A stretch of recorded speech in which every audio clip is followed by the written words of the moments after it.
Lochdu was never as quiet as it looked. In winter, when sleet closed the roads and the wind came hard off the hills, the village listened. For engines on the road, for old voices on the radio, for the small signs that someone had been forgotten. This year, there was a proper system. Laminated cards, a welfare rota, soup in the hall, a radio shed behind the village hall, smelling of paraffin, damp wood, and good intentions. But good intentions can leave gaps. And in a village proud of looking after its own, a gap can be more dangerous than the storm. Tonight, Lochdu listens for voices in the weather until one voice goes quiet. Chapter 1. The Check-in Board. By 5 o'clock, the storm had turned the road into Lochdu into a grey, shining ribbon of danger. Inside the village hall, people were trying hard not to look worried. Wet coats steamed from chairbacks. Boots left dark marks on the floor. A dented pot of lentil soup stood on a trestle table beside bread rolls from Patel's shop and a plate of Angela Brodie's cheese scones, which everyone admired from a safe distance. "There is nothing wrong with them," said Angela. Mrs. Patel smiled sweetly. "No, dear. Very sustaining. Sustaining is what people say about sandbags." "At least sandbags are useful in bad weather," murmured Dr. Brodie, and then accepted a scone because marriage required courage. At the front of the hall, Flora Grant stood before the emergency check-in board with a clipboard against her hip and an orange wax pencil in her hand. Flora was small, neat, grey-haired, and brisk in the way that made other people feel untidy. She had organised the storm welfare rota for years, and no one in Lochdu could deny that she got things done. "Radio checks first," she said. "Then phone calls. Physical visits only when safe. Nobody is to go acting heroic on black ice. That'll disappoint half the men," said Angela. "Aye," said Hamish Macbeth from the wall, "and relieve the other half." Hamish looked half asleep, which was often when he saw most clearly. Beside him stood P.C. Alan Prentice from Inverness, temporary trainee observer, notebook ready, boots too polished for the weather. He had been sent to observe rural policing under adverse conditions, a phrase Hamish considered an offence against ordinary speech. Behind the hall, the radio shed crackled. "Lochdu Net, this is Hilltop 2. Hearing you clear. Over." "Archie beaten," said Mrs. Patel. "He sounds happy." "Archie enjoys a crisis," said Hamish. "It gives him permission to correct people." Flora marked the board. The wax pencil squeaked across the laminate and left a tiny orange fleck near the time column, curled like a comma. Hamish noticed it, then noticed Flora brush it away with her thumb. The hall door opened, and the storm pushed in a woman in a dark, waterproof coat. Tamsin Rook was thinner than her official title suggested. She had calm eyes, a leather satchel, and the look of someone who had read every document before entering the room. Regional Emergency Planning Consultant, according to Flora, sent to assess Lochdu's community resilience model. "We're delighted you made it," said Flora. "Only just," said Tamsin. "Your road has strong opinions." "That road has strong opinions about everybody," said Hamish. Tamsin shook his hand. "Sergeant Macbeth!" "Only when there's paperwork." She smiled, but her eyes had already moved to the board. "It's an impressive system," she said. Flora's shoulders straightened. "People here look after their own." "Aye," said Hamish. "And when they don't, someone tells them to." A few villagers laughed. Flora did not. Tamsin stepped closer to the board. "These marks are live check-ins?" "Yes," said Flora. "Radio, phone, or visit. Everything recorded." "And the original radio notes?" "In the shed. I reconcile them later." "Good," said Tamsin. "A good system needs honest records." The words were mild, but the room heard the edge. Lochdu liked kindness. It did not always like inspection. P.C. Prentice looked up. "Would failure to check a vulnerable person be classified as procedural negligence?" The hall went quiet. Hamish closed his eyes briefly. Rory Campbell, a young crofter with sleet in his beard, said, "You try calling my auntie vulnerable and see what procedure she follows." "It's only terminology," said Prentice. "That'll be a comfort when she throws soup at you." Tamsin rescued him. "Terms can be clumsy. But checks matter most, when everyone thinks they know what happened. Flora's smile tightened. The radio crackled again. Names were called, replies logged, soup handed round. The hall settled, though not as easily as before. Tamsin's notebook made people helpful in a louder way. Volunteers began explaining how long they had volunteered. Mrs. Wellington announced that she had never once missed a welfare shift, though no one had asked. Then Flora said, "Morven Kerr, beyond the burn." A small change passed through the room. Mrs. Morven Kerr lived alone in a white cottage where the road dipped and flooded. She was proud, sharp-tongued, and deeply offended by concern, which did not prevent the village from worrying about her. Callum Fraser called from the radio shed. "Kerr Cottage. This is Lochs. Routine welfare check. Do you read?" "Over," Static answered. He tried again. "Nothing." Flora checked the clock. "Her set is in the back room. She often takes a minute." Callum called a third time. Still nothing. Mrs. Patel stopped ladling soup. Angela looked toward Hamish. P.C. Prentice raised his pen as if the silence itself were evidence. "We'll retry in 10 minutes," said Flora briskly. Tamsin said, "Shouldn't the board show no response?" "It will show pending. Pending can mean several things. In Lochs, it means we try again." Tamsin nodded. "Of course. But accuracy matters before reassurance." The storm beat hard against the windows.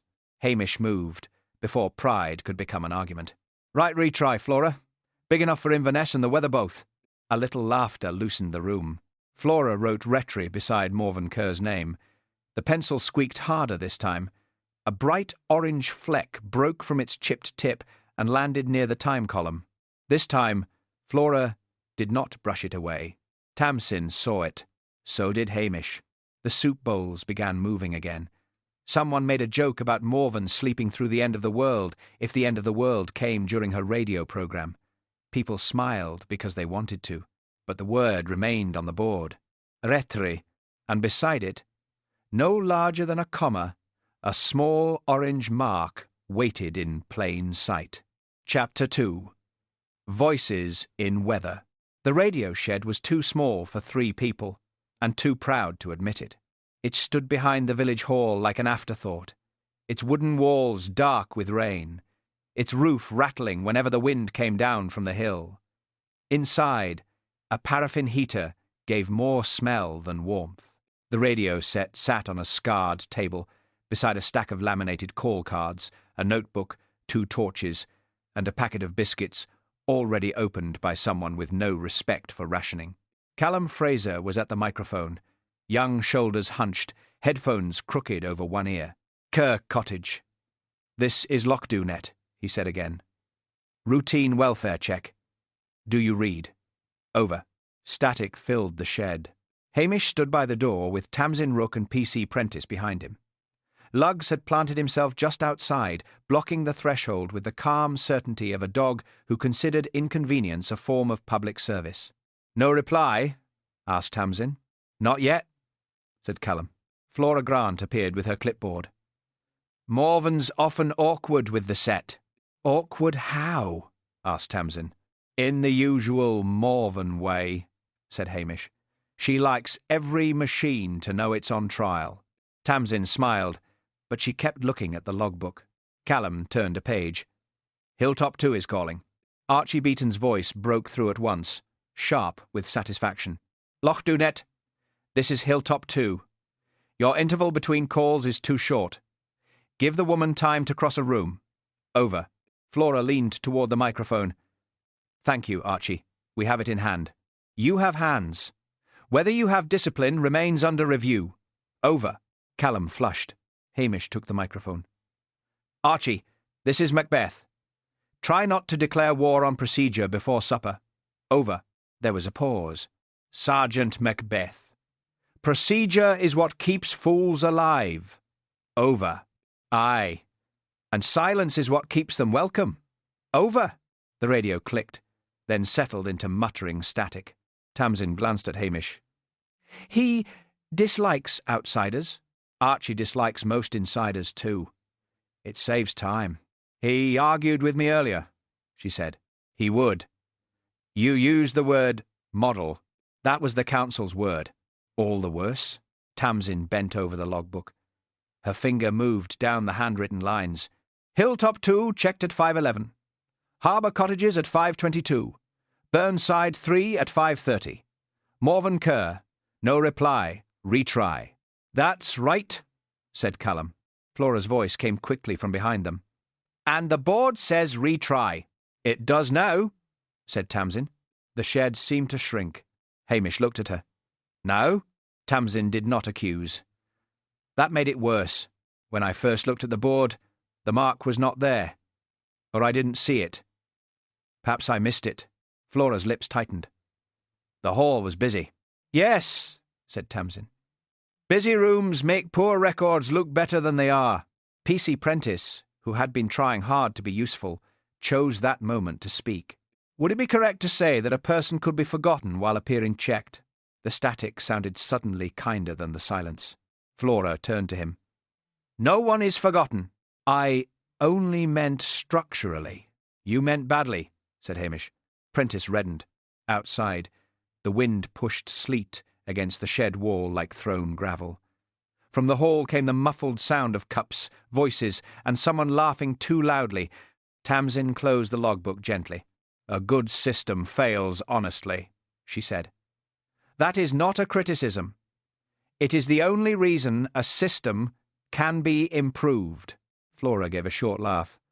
That sounds very fine on a training slide. And it sounds less fine when someone has to admit a neighbour was missed. No one answered.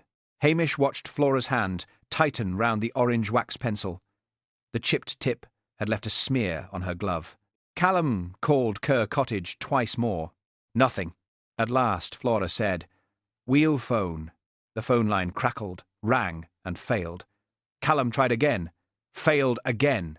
She may be asleep, said Flora. At 5:30? Said Tamsin. She is old. She is not a category.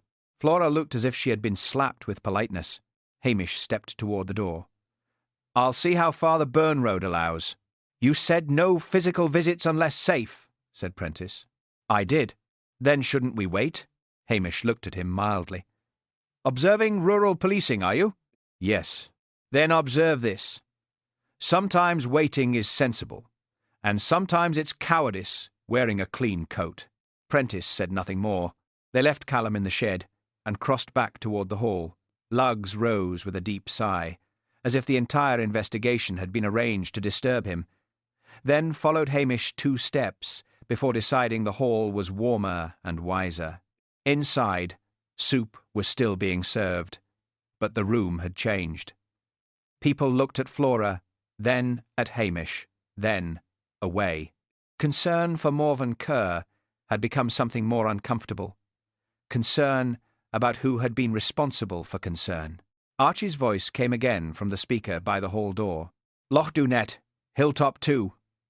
If you are still fussing about Kerr Cottage, note that reception beyond the burn drops when the wind turns east. Over. Tamsin moved toward the speaker. Mr. Beaton, this is Tamsin Rook. Did you hear Kerr Cottage respond earlier today? A crackle. Then Archie, colder. I heard no confirmed response. Over, Flora said. Archie, you were not monitoring every channel. I was monitoring enough. Over. The hall listened. Tamsin asked, Would you say the check-in remains incomplete? Another pause. I would say no reply means no reply until someone replies. Over. The radio clicked off. Flora's face had gone still. Hamish looked at the board. Morven Kerr's line still read, Retry. The orange fleck beside it clung to the laminate, bright and stubborn. Outside, the storm thickened. Inside, Lochdu began to understand that the first danger of bad weather was not always what it hid. Sometimes it was what it made people admit. Chapter 3. Soup for the Forgotten. By morning, Lochdu had become smaller. The road out was blocked by drifted snow near the bend. The harbour looked like hammered tin. The hills had disappeared behind a curtain of sleet, and every person who came into Patel's shop brought in a private piece of the storm with them. Mrs. Patel had moved the bread nearer the counter so people would stop shaking water over the flour. Mr. Patel was stacking batteries, candles, and tins of soup with the expression of a man watching common sense sell well for once. At 9:30, young Robbie MacLeod came in with his delivery bag over one shoulder and his hair plastered to his forehead. "Mrs. Patel," he said, "Morven Kerr's medicine parcel is still here." The shop quietened. Mrs. Patel glanced at the shelf behind the counter. "She didn't send anyone?"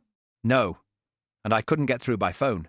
A woman near the freezer muttered, "But Flora marked her, didn't she?" "She marked retry," said Mrs. Patel sharply. "Later, I heard it was checked." "Who told you that?" The woman suddenly became interested in frozen peas. Hamish Macbeth, who had come in for bread and left with 3 separate complaints to carry, looked toward the medicine parcel. It was small, brown, and official-looking. That made it worse. "Robbie," he said, "did Morven usually collect herself, if she was well enough? If not, Fiona Grant took it up. But Fiona's not been asked." Hamish looked toward the window. Beyond it, sleet slanted across the street. The bell over the door rang again. Tamsin Rook entered, cheeks pale with cold, notebook already in hand. Behind her came P.C. Prentice, who had the damp, strained look of a young man learning that weather did not respect training. "Has Mrs. Kerr been reached?" Tamsin asked. "Not yet," said Hamish. Flora Grant arrived a moment later, breathless but composed. Her coat was buttoned wrong, which Hamish noticed, because Flora never buttoned anything wrong. "We have volunteers ready," she said. "Ewan will go as soon as the Burn Road is safe." "The medicine parcel is still here," said Mrs. Patel. "I know. Did anyone know last night?" Flora's face tightened. "We were managing several priorities." Tamsin's voice remained calm. "May I see last night's original radio notes?" Flora looked at her. "They are in the shed." "The untouched notes, please. Not the updated board." The word "untouched" moved through the shop like a draught. Hamish saw Mrs. Patel lower her eyes, not because she was guilty, but because she understood embarrassment when it entered a room. Flora said, "There is no conspiracy, Miss Rook." "I didn't say there was. You sound as if you expect one." "I expect systems to show where they failed." Flora's mouth became a thin line. Tamsin added, more softly, "A good system fails honestly." Hamish remembered the phrase from the radio shed. He remembered, too, how Flora had held the orange pencil so tightly it had marked her glove. Before anyone could answer, the shop door burst open and admitted Chief Inspector Blair in a wet overcoat, red-faced and furious with the weather. "Macbeth," he barked. "What sort of village calls this a road?" "A Highland one," said Hamish. Blair shook water from his sleeve near a display of oatcakes. Mrs. Patel moved the display without comment. "What's this I hear?" Blair demanded. "Old woman missing? Councilwoman nosing about? Half the village playing charity committee? We're checking on Mrs. Kerr," said Hamish. Blair snorted. "Aye, fine performance. Soup, clipboards, and everybody congratulating themselves while an old biddy freezes." The shop stiffened. Mrs. Patel said, very politely, "Chief Inspector, you are dripping on the barley." Blair ignored her. "Who was responsible?" No one spoke. That was the trouble with a rota, Hamish thought. It spread duty wide enough for everyone to feel decent, then narrowed blame to whoever was standing nearest. Flora lifted her chin. "I coordinate the welfare list." "Then coordinate faster," snapped Blair. Hamish's voice stayed mild. "We're waiting for the burn to drop." "I'm not asking for a weather report." "No? That's why you sound foolish." Blair's eyes bulged. P.C. Prentice looked down at his notebook as if it might protect him. Tamsin watched Hamish with interest, then turned back to Flora. "The original notes," she said. "Now, please." For a moment, Flora did not move. Then she nodded and walked toward the hall with Tamsin beside her. Hamish followed at a distance. The village hall was colder than the night before. The soup pot had been washed and filled again. A few volunteers sat around the trestle tables, speaking in low voices. The check-in board stood at the front, its neat columns too clean, too confident. Morven Kerr's line now read, Checked 7:40. Hamish stopped. Last night, it had said Retry. Beside the new mark was a faint smear of orange wax. Tamsin saw it at the same time. Flora said quickly, "That was updated, after a later confirmation." "By whom?" asked Tamsin. Flora looked toward the radio shed. "By the process." Hamish heard the mistake before Flora did. "People did not say by the process unless they were trying not to say by me." In the shed, the handwritten log lay beside the microphone. Tamsin opened it. Hamish stood just behind her. There, in Callum's uneven writing, was the line, "Kerr Cottage, no reply. Try later." No later entry followed. Tamsin did not speak at once. Outside, the aerial wire tapped against the shed wall, a small, dry sound in the wet morning. At last she said, "Mrs. Grant, who changed the public board?" Flora's face had lost colour, but not control. "I may have updated it from a verbal report." "From whom?" "I would need to check." Blair, crowding the doorway, laughed unpleasantly. "Well, there's your famous village kindness." Hamish turned to him. "Enough." It was not loud. It did not need to be. Blair opened his mouth, saw something in Hamish's face, and shut it again. Tamsin closed the logbook. "A good system fails honestly," she said for the second time that morning. Flora looked away, and Hamish, watching her, felt the case shift. Not toward murder, not yet. Toward something older and smaller and more dangerous in a village. Shame. Outside, the storm kept blowing. Inside, the board said checked. The notebook said no reply. And between the two, someone had decided that a neat mark mattered more than an unanswered voice. Chapter 4. The Shed After Midnight. By nightfall, Morven Kerr had been found alive, furious, and cold. Ewan Campbell reached her cottage just before 8, after the burn dropped enough to cross. He returned, soaked to the knees, and carrying a message that Morven did not need half lockdo counting her pulse like undertakers. She had been without her medicine overnight, which she admitted, only after calling it, a small inconvenience. She had also spent 2 hours trying to get the radio set to work, before deciding the whole village had bought equipment fit only for decorating a henhouse. The hall received the news with relief that soon turned uncomfortable. Relief, because Morven was alive. Uncomfortable, because the board had said checked. Tamsin Rook stayed late. Hamish saw her at 10:30, standing by the check-in board with the original logbook, Flora's clipboard, and several loose call cards spread before her. "You should get some sleep," he said. "So should half this village." "Aye, but they're better at ignoring sense." She gave him a tired smile. "Sergeant, someone changed a record after a failed welfare check." "That seems likely." "Likely is not enough for a report." "No," said Hamish. "But it's enough to make folk nervous."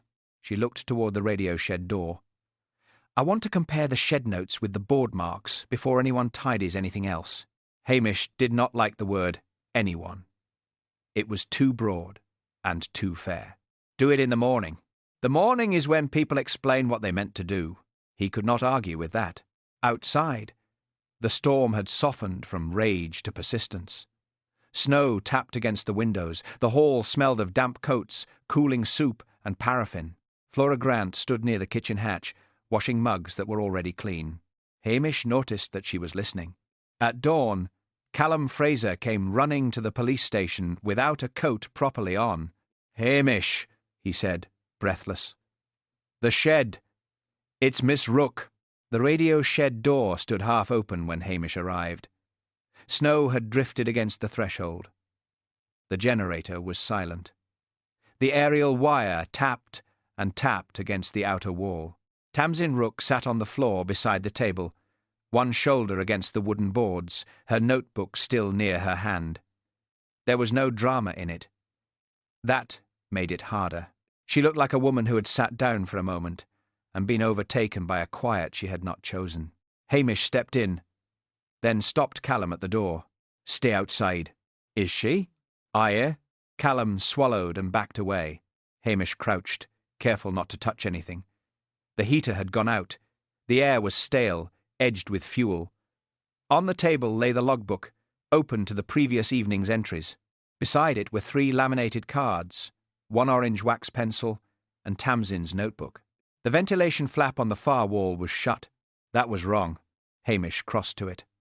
The flap should have swung loose, badly fitted but useful. Instead, it was jammed tight. He leaned closer and saw the corner of something folded and wedged into the frame. A check-in card. He did not pull it free. Outside, boots crunched in snow, and Blair's voice arrived before Blair did. "What mess have you made now, Macbeth?" Hamish closed his eyes for half a second. Blair shoved into the doorway, red-faced, wet-coated, and eager to be important. "Don't come in," said Hamish. Blair stopped, offended. "I am the senior officer, and you're blocking the only clean path." Blair peered past him and saw Tamsin. His expression shifted quickly. Irritation, surprise, calculation. "Accident," he said. "Generator fumes. Fool woman poking about in a shed in a storm. Maybe. It's plain enough." Hamish looked at the generator fuel can near the shelf. He had seen it the evening before. "1 can full, 1 half," Flora had said. Now the half can was much lower than it should have been for the night's use. He looked back at the table. Under the edge of Tamsin's notebook was a tiny orange fleck of wax, no larger than a comma. Blair was still talking.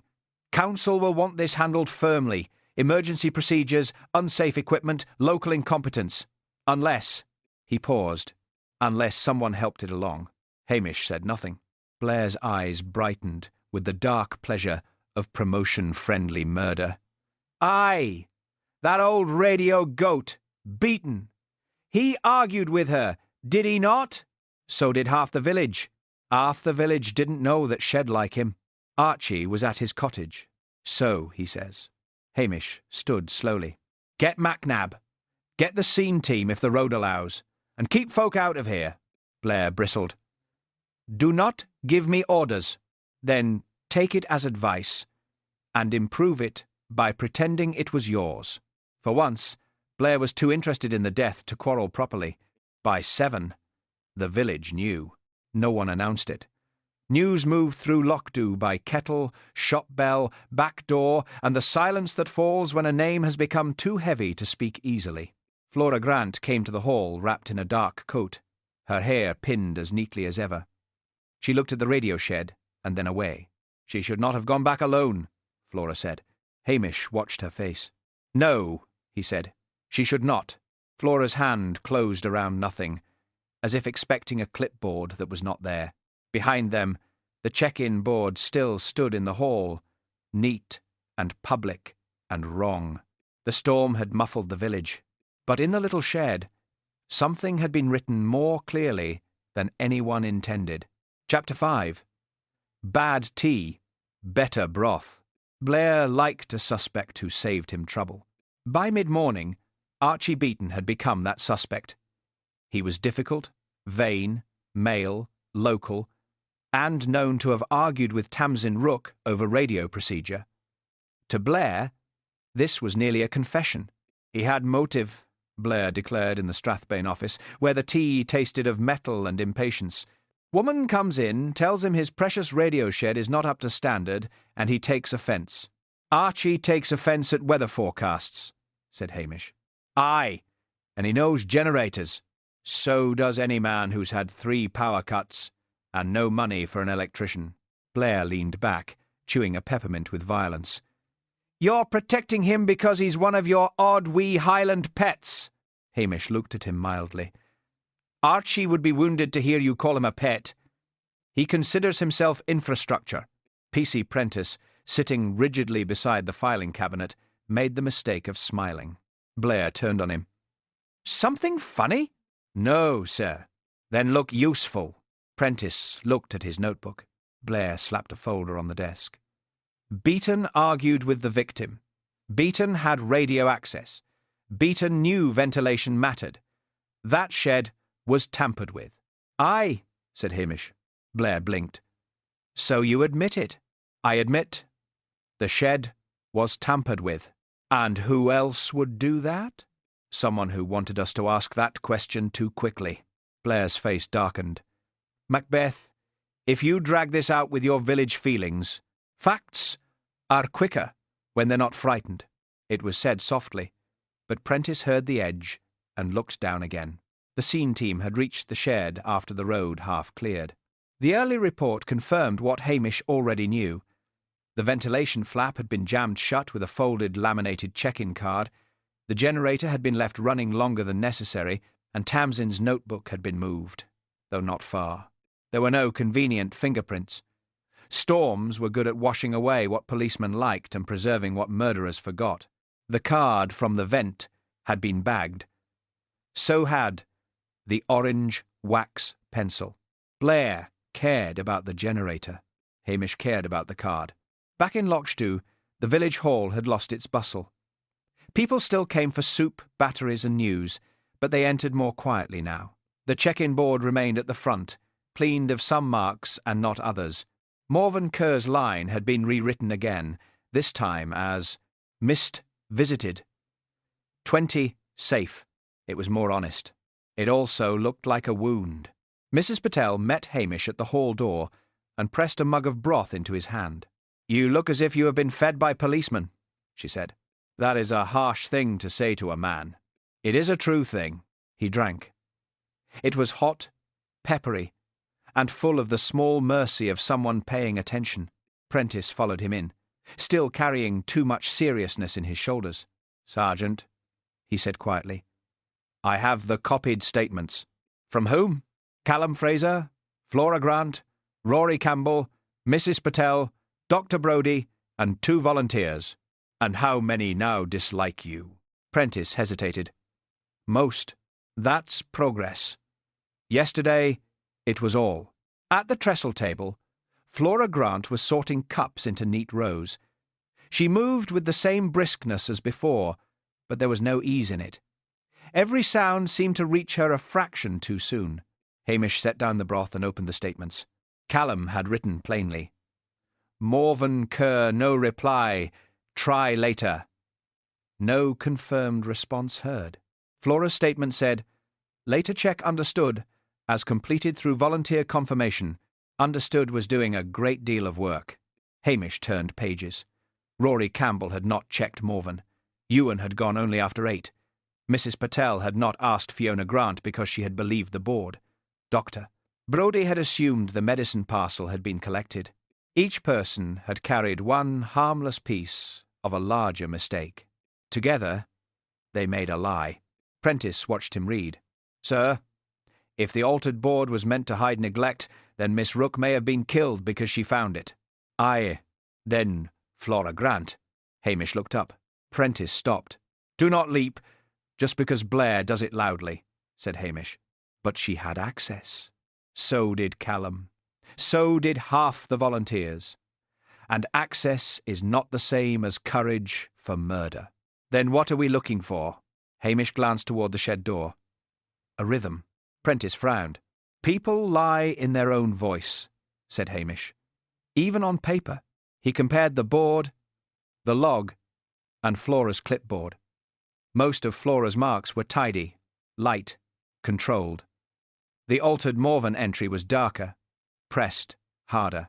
The wax had thickened at the end of the time mark, leaving a tiny, comma-shaped fleck, like the fleck under Tamsin's notebook, like the smear on the folded card. Hamish did not say so yet.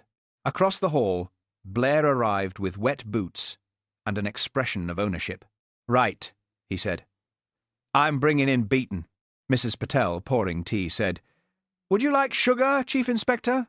No. She put the spoon down with care.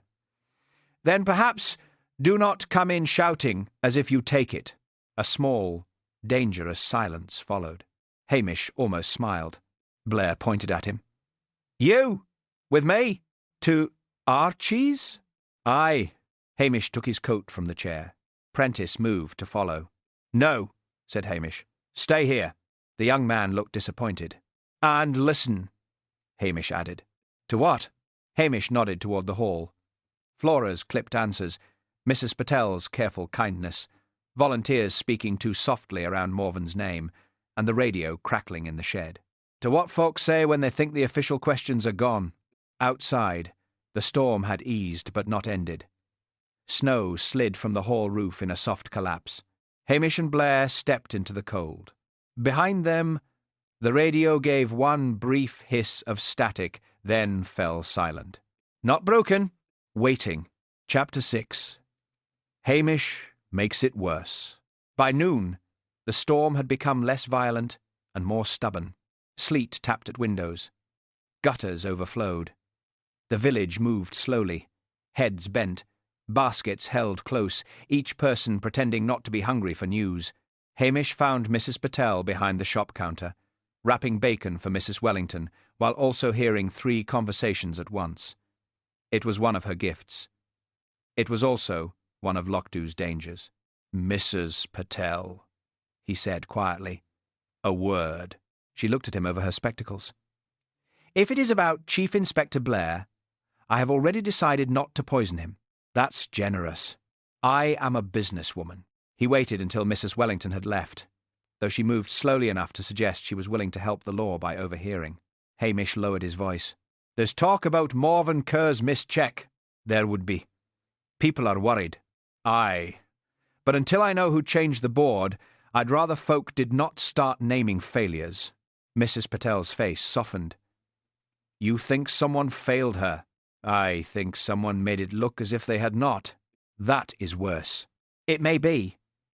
But if the village starts chewing on one name, truth will not get much room." Mrs. Patel nodded solemnly. "I understand." Hamish should have trusted her less. Within an hour, the careful request had travelled through Lochdu in improved form. By the time it reached the harbour cottages, Hamish had said a volunteer had failed Morven. By the time it reached the church gate, Hamish had said someone had deliberately abandoned her.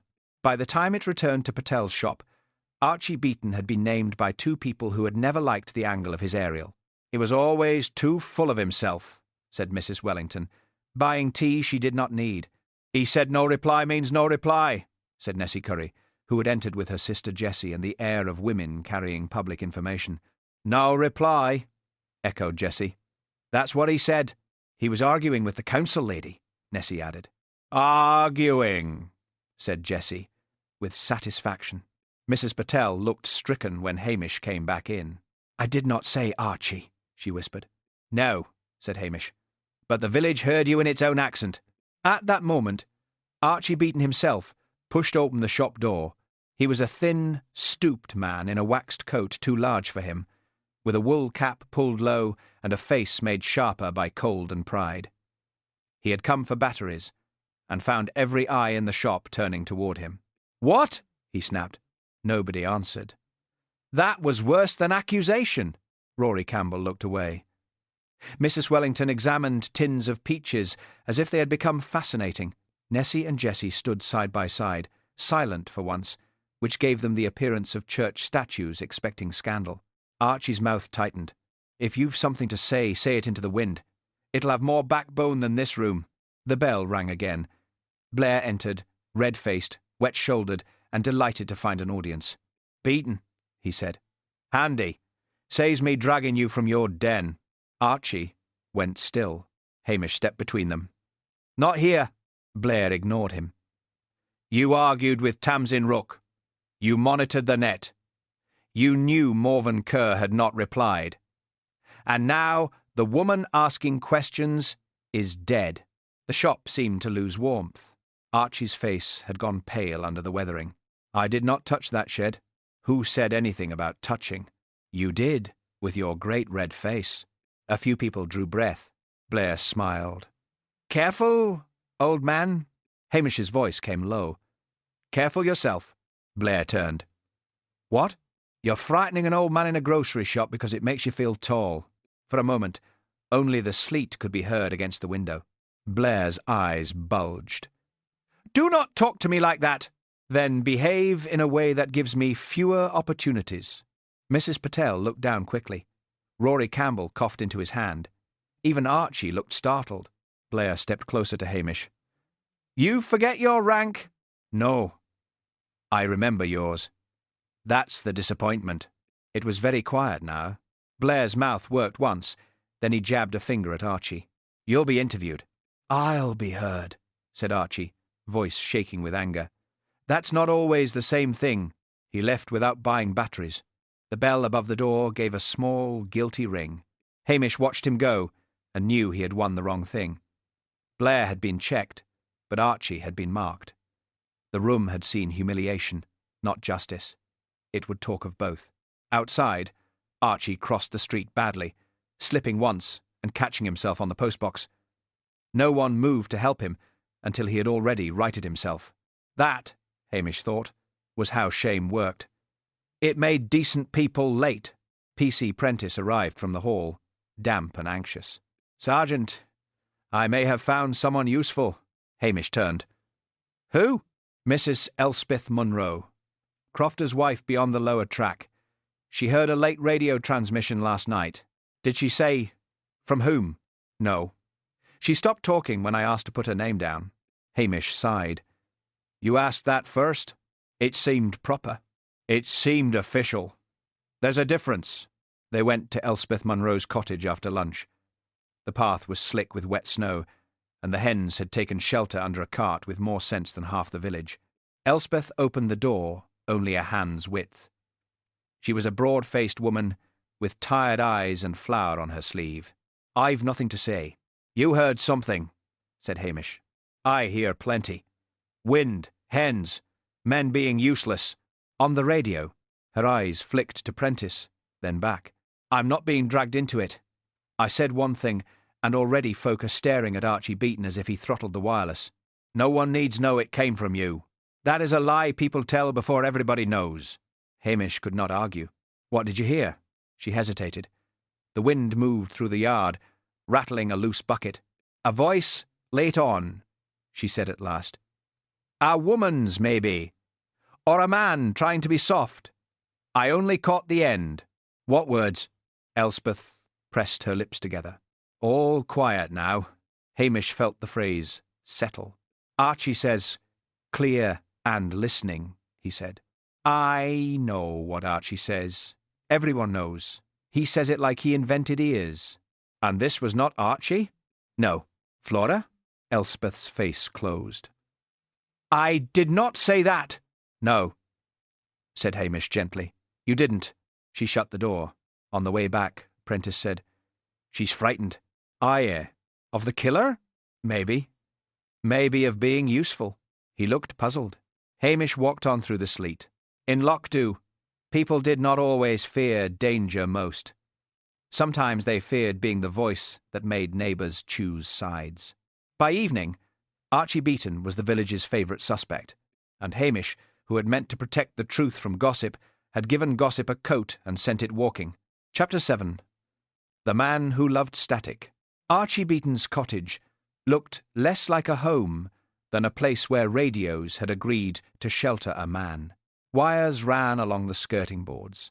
Biscuit tins held screws, fuses, and small metal parts whose purpose Archie no doubt knew and no visitor was meant to ask about.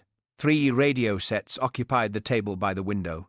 A 4th sat in pieces on an old newspaper, beside a mug of tea so dark it might once have had ambitions. The fire smoked whenever the wind changed. Chimneys contrary, Archie said, as if introducing a difficult relative. Hamish took the chair offered. P.C. Prentice remained standing until Archie snapped, Sit down, lad! You're making the room look inspected! Prentice sat. Archie put the kettle on, then watched it as though suspicious of electrical disloyalty. You'll be here because Blair thinks I killed the councilwoman. I'm here because Blair thinks quickly, said Hamish. Archie gave a dry little snort. That'll be new. There was no warmth in him, but there was hurt. Hamish saw it in the way the old man kept his back to them while arranging cups. Archie was a vain, prickly creature, but being suspected had gone deeper than anger. It had touched the loneliness he usually protected with complaint. You argued with Tamsin Rook, said Hamish. Ah, yeah. About the radio shed? About standards. Archie poured tea. It looked punishing. She called the setup non-standard, he said. as if standard equipment has ever survived Highland weather without a man swearing at it first. She was doing her job. So was I. What job was that? Archie placed a cup before Hamish. Listening. The word was simple enough, but he said it with pride. Hamish drank and immediately regretted trusting hospitality. Prentice took one sip, then held his cup with the solemn care of a man carrying dangerous chemicals. Archie noticed. Too strong? No, said Prentice faintly. Very present. For the first time that day, Archie almost smiled. Hamish leaned back. Where were you after 10 last night? Here. Alone? Unless you count the BBC shipping forecast and 3 men in Norway talking nonsense over a poor signal. You transmit? I monitored. I logged interference. I cursed Callum twice, but only in private. Did you go near the shed? No. Did you hear Tamsin on the radio? Archie's face changed. Not much. Enough. No confirmed transmission. That's not what I asked. Archie looked into the fire. I heard a carrier break once. Could have been the shed. Could have been weather. Could have been some fool leaning on a button. And words? No words clear enough to log. Hamish let silence work. Archie's cottage was full of sound, even when no one spoke. Fire ticking, wind under the door, a distant hiss from a radio left low. Men like Archie did not love conversation, Hamish thought. They loved evidence that someone, somewhere, was still there. At last, Archie said, There was a phrase earlier, not from Tamsin, not from Morven Kerr either. Hamish did not move. What phrase? Archie's mouth tightened. All quiet now. Prentice looked up sharply. Archie saw it and snapped. Do not write that as if I've confessed to grammar. Who said it? Asked Hamish. I didna catch enough. But it was not my sign-off. No, said Hamish. You say clear and listening. Aye, because that is what a person should be on a net. Clear. Listening. Not filling air with parlour talk. And Morven? Morven says as little as possible, then turns the set off before you can answer. She would not say all quiet now unless she was reading it off a church notice. Hamish looked toward Prentice, who had understood at least part of it. All quiet now, the young constable said slowly. Mrs. Munro heard the same phrase. Archie's eyes narrowed. You've been bothering Elspeth Munro? We asked, said Hamish. She'll regret answering. Folk punish usefulness. There was no bitterness in the sentence. Only knowledge. At the window, something moved. Sunsey appeared on the outer sill, neat and silent against the pale weather, looked in as if unimpressed by human procedure, then dropped away into the snow. Prentice startled. Archie glanced at the window. That beast visits when the weather's foul. Never asks permission. Better manners than Blair. Mind. Hamish smiled faintly. Why did you not tell anyone about the phrase? He asked. Archie turned back to the fire. Because nobody was asking what was heard. They were asking what I did. That stung. Because it was true. Did you dislike Tamsin Rook? Asked Hamish. Aye. Enough to hurt her? Archie looked at him then. Old eyes bright with indignation and shame. I disliked her because she saw the shed was patched and bodged and held together by men like me who were never thanked unless something went wrong. I disliked her because she was right about some of it. His hand trembled slightly as he set down his cup. But I didna kill her. Hamish believed him. Belief was not proof, but it was a direction. Archie reached for a notebook from beside the main radio set and pushed it across the table. My private log. Frequencies, times, interference. Take it before Blair decides I invented static. Hamish opened it. The handwriting was crabbed but exact. At 22:41, Archie had written, Brief open carrier. Possible hall shed. No voice confirmed. Later. Weak phrase. All quiet now. Not Kerr.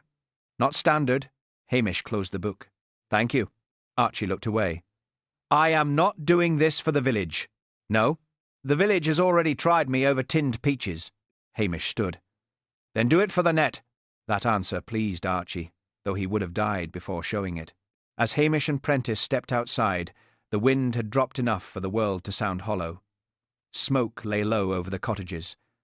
Somewhere down the road, a shovel scraped stone. Prentice said, "Archie is not our killer." "No. Because of the phrase?" "Partly.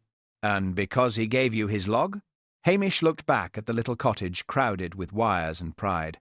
"Because a man who loves being right does not usually hide the record that proves he was listening." They walked down toward the village. Behind them, through the static in Archie Beeton's cottage, a faint voice called weather into the dark. Chapter 8. The orange fleck. The storm paused after dark. Not ended, only paused. Lochs lay under a hard, wet silence. Snow slipped from roofs in soft thumps. Water ran beneath the ice along the road edges. The clouds hung low. But for the first time in 2 days, the wind had stopped bullying every door in the village. Hamish sat at his kitchen table with Archie Beeton's private radio log, Callum Fraser's official notes, and a mug of tea he had forgotten to drink. Lugs occupied the warmest patch by the stove, with the confidence of a creature who believed all emergencies should be handled by others. There was a knock at the door. P.C. Allen Prentice came in carrying an evidence bag under his coat, as if it were a baby or a bomb. "MacNab said you could look," he said, unofficially. "Sir, MacNab is a wise man when Blair is elsewhere. He said not to remove anything. Then we'll let it sit and feel important." Prentice placed the bag on the table. Inside was the folded, laminated check-in card taken from the ventilation flap. Its corner was bent sharply. One edge was blackened slightly from the generator fumes and dirty air. A smear of orange wax marked the fold. Hamish leaned closer. Prentice said, "The lab will do proper work." "Aye, but the lab will not know why the wrong person would press too hard." He took a magnifying glass from the drawer. It had once belonged to a schoolboy who used it to burn initials into driftwood. Hamish had confiscated it, and then, like much of village policing, quietly repurposed it. Under the glass, the orange smear became more than a smear. It had ridges in it. Pressure marks. The card had not only been used to jam the vent, someone had written on it before folding it. Hamish turned the bag carefully under the light. "What is it?" asked Prentice. "Letters." He angled it again. There, faint beneath the wax and dirt, were the ghosted impressions of writing, "Kerr." Not enough for a court. Enough for a man who had seen Morven Kerr's name rewritten too neatly on a public board. This was one of Morven's cards, Hamish said. Prentice frowned. "The failed check card?" "Aye. Or part of it. But why use that to jam the vent? Panic, convenience, or a mind so busy hiding one thing it did not notice what else it carried." Prentice sat down slowly. "So, the person who staged the shed accident had handled the Morven record." "Likely," and pressed hard with the orange pencil. Very hard. Hamish looked toward the stove. Lugs opened one eye, judged that no food was involved, and closed it again. The orange wax pencil had bothered Hamish from the beginning. Not because it was rare. Half the village hall had touched it. But Flora's marks had their own character. Neat, firm, over-controlled. The altered Morven entry had been darker. The card from the vent bore the same pressure. People had handwriting. They also had pressure. Some folk touched the world lightly. Some bore down until even a lie left a dent. Prentice reached for his notebook, then stopped. "I shouldn't write this yet, should I?" Hamish smiled faintly. "You are learning." The young constable looked pleased, then tried not to. "There's more," he said. "I listened again to the copied radio recordings. Most of it is static, but there's a break around 2240. Too poor to identify. But the rhythm, the sign-off?" Prentice nodded. "It sounds like all quiet now." Hamish leaned back. Flora Grant said that in the hall. Not always, not formally, but often enough. When cups were washed, all quiet now. When a meeting ended, all quiet now. When a fuss had been smoothed away and people could go home feeling decent again. It was a phrase of closure. Not Morven Kerr's phrase. Not Archie's, not Tamsin's. Flora's. Hamish rose and reached for his coat. Lugs gave a long sigh. The sort that made going out in bad weather seem morally selfish. Prentice stood too. Where are we going? To a welfare meeting. At this hour. Tomorrow morning. But first, I want you to find Callum Fraser and ask him one question. What question? Ask him whether Flora ever wrote on loose cards at the hall kitchen table. Prentice blinked. Why? Because the card was pressed flat when it was written on. Not against the wall-board, against a table. And if he says yes, then we know where the lie was made comfortable before it was made public. Prentice buttoned his coat. At the door, he paused. Sergeant? Aye. I thought procedure would make things clearer. It does, when folk are honest. And when they're not, Hamish opened the door to the cold, wet dark. Then you listen for the words they use when they think everything is settled. Outside, the village slept badly under the thawing snow. In Hamish's kitchen, beneath the yellow light, the little orange fleck remained sealed in its bag, no larger than a comma. But a comma, Hamish knew, was where a sentence refused to end. Chapter 9. The Welfare Meeting. The welfare meeting was Flora Grant's idea, though Hamish suspected she regretted it before the first chair scraped the floor. By 10 o'clock, the village hall was full again. Not as it had been on the first night, with soup and brave jokes and a sense of useful purpose. This time people came in quietly, shook rain from their coats, and chose seats as if distance might protect them from blame. The storm had loosened its grip, but the windows were still streaked with grey water. The radio shed door stood open behind the hall. No one liked looking at it. Flora had arranged the check-in board at the front, wiped clean except for the current rota. A fresh column had been added, unconfirmed. It was a good addition. It also felt like an accusation. Blair arrived late, smelling of wet wool and peppermints. What's this now? He demanded. Another village tea ceremony? A reconstruction, said Hamish. Blair looked pleased with the word, until he realised Hamish had used it first. I'll conduct it. You can interrupt it, said Hamish. That'll be more natural. Mrs. Patel coughed into her hand. Angela Brodie looked down at her lap.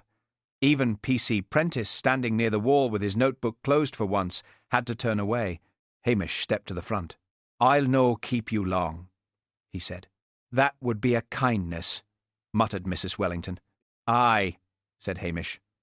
And we're all learning to be honest about those. A few eyes dropped. He did not raise his voice. That was one reason people listened. We are going over the first evening's check-ins. Not to shame folk, to see where the truth changed shape. Flora stood beside the board, hands clasped. Sergeant, I have already provided my notes. You have. And the updated procedure. That too. Then I'm not sure what public benefit there is in making volunteers repeat themselves. Hamish looked at the room.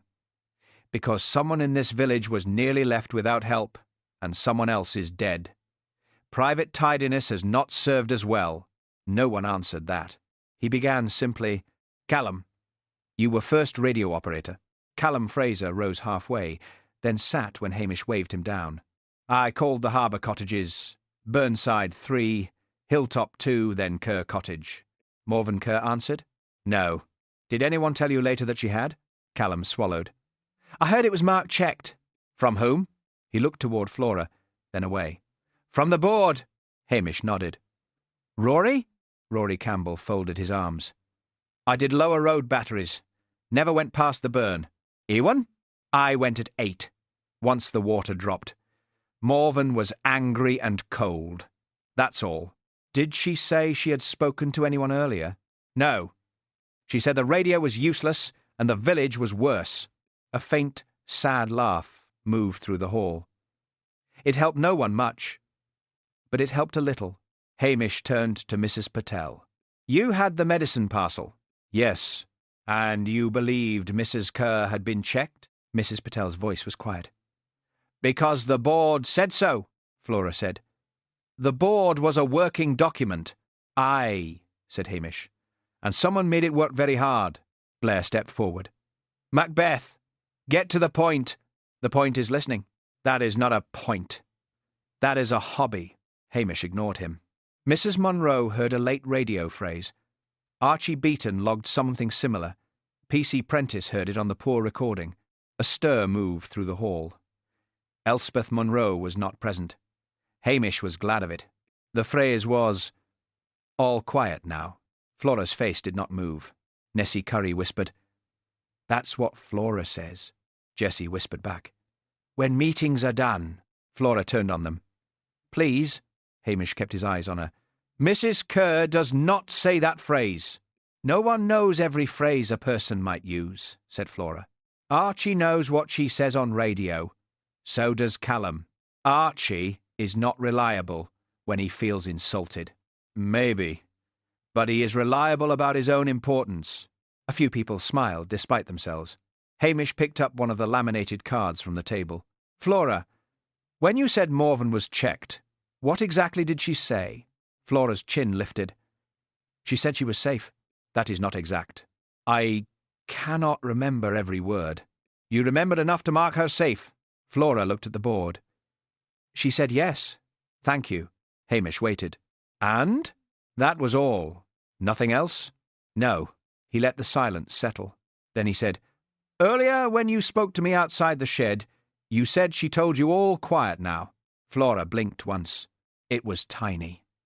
But in a room waiting for truth, tiny things grew large. "I may have used the phrase myself," she said. "You did? That proves nothing." "No," said Hamish. "The phrase alone proves little." He held up the card. This was found folded in the ventilation flap of the radio shed. It helped trap the fumes that killed Tamsin Rook. Before it was folded, someone wrote on it with the orange wax pencil, hard enough to leave pressure marks. The letters match part of Morven Kerr's call sign. The hall went utterly still. Flora's hands unclasped, then clasped again. Hamish's voice softened. "It was a failed check card. Not rubbish. Not any card. Morven's." Blair's face had darkened with surprise and annoyance. "Are you saying—" "I'm saying Tamsin found the same thing, or near enough. She saw the board had been altered. She went back to the shed for the original notes. Someone followed." Flora said, "Many people had access." "Aye. But not many had reason to tidy the truth before anyone else saw the mess." For the first time, Flora looked less composed than tired. "You don't understand," she said. Hamish did not answer. That was how confessions sometimes began. Not with guilt, but with the desperate need to be understood before being condemned. Outside, the rain slowed against the windows. Inside, all the voices of Lochdu seemed to wait on Flora Grant's next breath. Chapter 10. All quiet now. Flora Grant had spent half her life being useful. That was what everyone in the hall knew before she said another word. She had organised lifts to hospital, casseroles after funerals, Christmas parcels, pension forms, leaking roofs, lost dogs, and lonely birthdays that no one was meant to mention. She knew who needed coal before they asked. She knew who would refuse help unless it was called something else. That knowledge had made her loved. It had also made her dangerous. "You don't understand," Flora said again, but more quietly now. Hamish looked at her with no triumph in his face. "Then tell us." Blair shifted impatiently. "Macbeth, this is not a church meeting." "No," said Hamish. "It's where the truth happened." Flora gave a small, bitter laugh. "Truth. You make it sound clean." "It rarely is." She looked round the hall. Faces she had known for years looked back at her. Mrs. Patel, pale and stricken. Angela Brodie, eyes lowered. Rory Campbell, with his arms still folded. No longer out of anger, but because he did not know what else to do. Flora's voice became brisk, as if she were reading minutes. "The rota was not fiction. People did check. Mostly. But storms are storms. Volunteers forget. Phones fail. Someone promises to go and doesn't. Someone is ashamed to say they cannot manage. Someone refuses help because pride is warmer than company." She swallowed. And if I wrote every blank exactly as it happened, Inverness would say our model was weak. The council would send forms, strangers, training sessions. We would lose what worked because of what occasionally didn't. Tamsin Rook was not there to answer. Her absence seemed to do it for her. Hamish said. So you tidied the blanks? Flora's eyes flashed. I protected people. You protected the board. The words landed hard. Flora looked at the check-in board behind her. You think that is nothing. Do you know what people feel when they see their names there? Old, needy, watched. And do you know what volunteers feel when they miss a call? They feel cruel. I spared them that, Mrs. Patel said softly. And Morven? Flora turned toward her. For the first time, her face broke. I thought she would answer later. But she didn't, said Mrs. Patel. No, you marked her checked. I meant to fix it before it mattered. That was the sentence, Hamish thought. The true one. Most damage began there. Blair stepped forward. And when Miss Rook found out? Flora's hands clenched. She was going to write it all down. She should have, said Angela. Flora flinched. She didn't know us, Flora said. She didn't know how one official sentence can ruin a village's name. Failure of welfare model, false reporting, unsafe rural practice. They would print it as if nobody here had ever carried soup through sleet or sat with a dying man. Hamish's voice was gentle. Tamsin said a good system fails honestly. She could afford honesty. She would drive away after it. No one spoke. Hamish picked up the orange wax pencil from the table. Its chipped tip caught the hall light. You changed Morven's line after the failed call. Pressed hard. Left wax on the board. Later, Tamsin compared the log and saw no later reply. She asked for the original notes. You knew what she would find. Flora stared at the pencil as if it belonged to someone else. She came back to the shed after 10, Hamish continued. You followed. Not to kill her at first, I think. Flora's mouth trembled. She wouldn't listen, she whispered. She kept saying blanks were not shameful, as if shame waits for permission. What happened? Flora closed her eyes. She had the card. Morven's failed check card. She said it proved the public board had been altered. I tried to take it. She pulled away. We argued. The generator was running because the power had flickered. She said she was going to call Inverness as soon as the line cleared. And then? I don't know, Blair snorted. Convenient. Hamish did not look at him. Yes, you do, he said to Flora. She opened her eyes. They were wet now, but no tears had fallen. I wanted her to stop. Just stop. Just for the night. I thought if she slept on it, I could explain better in the morning. So you left her there? She was alive when I left. The hall seemed to draw breath. Hamish shook his head slightly. No, that is not enough. Flora looked at him. The ventilation flap was jammed with Morven's card. The generator was left running. That was not walking away. Her face collapsed inward. She was sitting down, Flora said. Dizzy, maybe? I had pushed her. Not hard. Not to hurt. She struck the chair. I panicked. And the flap? I thought. She stopped. You thought it would look like the shed failed. Yes? The word was barely sound. Blair moved at once, eager and loud. So you admit? Hamish cut across him, soft and cold. Let her finish. Blair stared at him, but something in the room held him back. Flora spoke to the floor. I folded the card and put it in the flap. I turned the generator so it would run longer. I told myself someone would find her ill, not dead. I told myself 100 things. Lies? Said Hamish. Flora nodded. Lease. Mrs. Patel covered her mouth. Callum Fraser began to cry silently, ashamed of it and unable to stop. Flora looked round the hall then, not asking forgiveness. Perhaps she knew better. I remembered everyone, she said. That was what people said. Hamish put the orange pencil down. No, he said. You remembered the marks. It was not cruel. That made it worse. Blair recovered himself and reached for authority like a coat. Flora Grant, I am arresting you on suspicion of murder. On suspicion, Hamish said quietly. Blair rounded on him. Do not correct me. Then be correct. Macnab, who had been waiting near the door with more sense than drama, stepped forward. His voice was calm, formal, and almost kind as he took over. Flora did not resist. When he touched her arm, she looked once at the check-in board, the clean columns, the new, unconfirmed heading, the place where Morven Kerr's name had first been made neat. As Flora was led out, no one moved to comfort her. No one moved away either.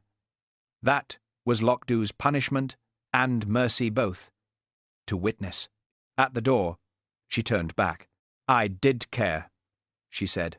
Hamish answered after a moment. Aye. But care that cannot bear a blank becomes something else. Then she was gone into the wet grey afternoon. For a while, the hall remained silent. Blair cleared his throat. Well, good thing I pressed the radio angle. Mrs. Patel looked at him with such tired contempt that even Blair found no easy reply. Hamish turned to the board. He took the orange pencil and wrote, in the notes column beside Morven Kerr's name, missed, found, safe, apology, owed. He did not ask who owed it. That, he thought, was a matter for the whole village. Outside, the rain eased. The radio in the shed crackled once, then steadied into a low, living hiss. Not all quiet. Not yet. Chapter 11, Voices After the Storm. By morning, the storm had spent itself. It had not gone politely. It had left slush in the road, branches across fences, a cracked pane in the village hall, and a smell of wet wool in every public room. But the sky had lifted. The hills showed themselves again, pale and stern under strips of cloud, and the burn beyond Morven Kerr's cottage ran high but no longer angry. The radio shed door stood open. Someone had cleaned the table. Someone else had aired the room, though paraffin still clung to the boards. The old headset lay beside the logbook, and the orange wax pencil had been replaced by an ordinary black marker which nobody trusted yet. Hamish Macbeth stood in the doorway and looked at the ventilation flap. It swung freely now. P.C. Allen Prentice came up behind him, carrying 2 mugs of tea from the hall. I checked the new procedure, Prentice said. Hamish took a mug. Did it survive? It has fewer columns. That's promising. And a blank line for unconfirmed checks. Better. Prentice looked toward the board inside the hall. It feels less impressive. Aye, said Hamish. Honest things often do. Across the hall, Blair was speaking loudly into his phone. Yes! Yes! Decisive action! Radio angle pursued from the start. Local confusion brought under proper supervision. Mrs. Patel, who was laying out rolls beside the soup pot, paused just long enough for the whole room to understand her opinion. Blair continued, No, not chaos. Managed chaos. By me. Hamish drank his tea. Prentice said, Does that not bother you? What? That he'll claim credit. Blair claiming credit is like rain claiming the loch. It makes a noise, but nothing much changes. Prentice considered this with the seriousness of a man deciding whether it belonged in a notebook. Then he did not write it down. That was progress. Later, Hamish drove out to Morven Kerr's cottage. The road was passable, though only just. Meltwater ran in dark threads over the stones. The cottage stood white and severe against the hill, smoke rising from the chimney in a straight, stubborn line. Morven opened the door before he knocked. If you've brought more soup, leave it with the others. Hamish looked past her. On the kitchen table sat 3 covered bowls, a parcel of rolls, a jar of marmalade, and a paper bag from Patel's shop. You're well supplied. I am under Zieg. By kindness. That is the worst kind. Hardest to insult. She let him in anyway. Morven Kerr was wrapped in a shawl, and looked less frail than officially convenient. Her eyes were sharp. Her hands, though, trembled slightly when she lifted the kettle, and Hamish pretended not to see. "I'm sorry," he said. "For what?" "For the village missing you." She set the kettle down. "You did not miss me." "No, but I'm part of the village." Morven gave him a long look. "That is a more intelligent apology than I expected before lunch. I save the clever ones for old women who frighten me." "Humph." She poured tea into 2 chipped cups. After a moment, she said, "Flora used to come after my husband died. Not every day. Just enough. She brought forms, coal numbers, that sort of thing. I didn't ask her. No, but she saw." Hamish waited. Morven looked toward the window, where the storm had left beads of water on the glass. "That is the thing, Hamish. Being seen is a comfort until it becomes a label. I did not want to be on that board. I know. But I did want someone to notice when I wasn't there." There was no answer to that, except the one Lochs had failed to give. Hamish drank his tea. Outside, Lugs waited by the gate, watching the cottage door with the steady hope that remorse might produce oatcakes. Morven saw him through the window. "That dog is shameless. He has a gift for it. Give him this when you go," she said, taking a broken biscuit from a tin. "And don't tell anyone." "I would not dare." By afternoon, Archie Beeton had returned to the radio net. Not grandly. That would have been too simple. He sat in the shed with Callum Fraser and complained about cable placement, microphone discipline, damp storage, weak batteries, and the moral decline of anyone who said, "Over and out." But when Callum stumbled over a call sign, Archie corrected him more quietly than before. "Clear and listening," Archie said at the end of the check. Hamish, passing the open door, heard it and smiled. In the hall, the rota had been remade. There were fewer signatures now. Fewer proud claims, more blanks, more notes that said things like, "Could not reach," "Try again," "Refused visit," "Ask gently tomorrow." It looked untidy. It looked human. Mrs. Patel had begun a new habit of writing food deliveries on a separate sheet, not because she wished to be official, but because she no longer trusted memory when pride was nearby. Angela Brodie agreed to help with phone calls and was firmly discouraged from helping with soup. Dr. Brodie said nothing about this, being wise enough to enjoy survival. Flora's absence remained in the room like a chair nobody used. People spoke of her carefully. Some with anger, some with pity, some with the wounded confusion of those who had been helped by her and harmed by what she hid. No one found a comfortable sentence, which was perhaps honest, too. Near dusk, Prentice found Hamish outside the police station, looking over the village as smoke rose from chimneys and the last of the stormlight faded from the loch. "I wanted to say something," Prentice said. "That sounds dangerous." "I was wrong." "That was quicker than most." Prentice gave a small smile. "I thought procedure was understanding. It isn't, is it?" "It can be, if it remembers. People are not forms." The young man nodded. "And I asked questions badly." You could soften that." "I could. But then you might not improve." Prentice accepted this. "Will you tell Inverness I was useful?" Hamish looked at him. "Were you?" Prentice thought about it. "Eventually. That's what I'll tell them." As evening settled, the radio crackled from the shed.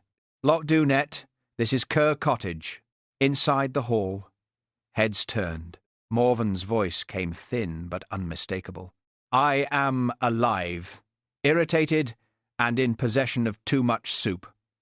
Over, for the first time in days." The laughter that rose was easy. Archie answered, after only the slightest pause. Kerr Cottage received. "State of irritation logged. Over." Hamish stood outside and listened. On the wall near the station, Sunsey appeared briefly, shook one wet paw with distaste, and vanished toward the darkening gardens. Lugs crunched Morven's biscuit under the bench. The village had not become better all at once. Villages never did. They only learned, forgot, remembered, and tried again. But that night, when the radio checked the lonely cottages, The board showed 2 blanks. No one rubbed them out. No one made them neat. And in Loch Dhu, where pride had always travelled faster than apology, that was something close to repair. Loch Dhu kept its radio net, but it lost the comfort of believing that care could be proved by neat marks on a board. For a while, people listened harder when the old, proud and lonely spoke. Not because a consultant might inspect them, not because a clipboard required it, but because an unanswered voice had finally become harder to ignore. The orange wax pencil had been meant for certainty. Checked, safe, done. Yet its smallest fleck told the truth. Care written down is not the same as care carried out. A community does not fail because someone needs help.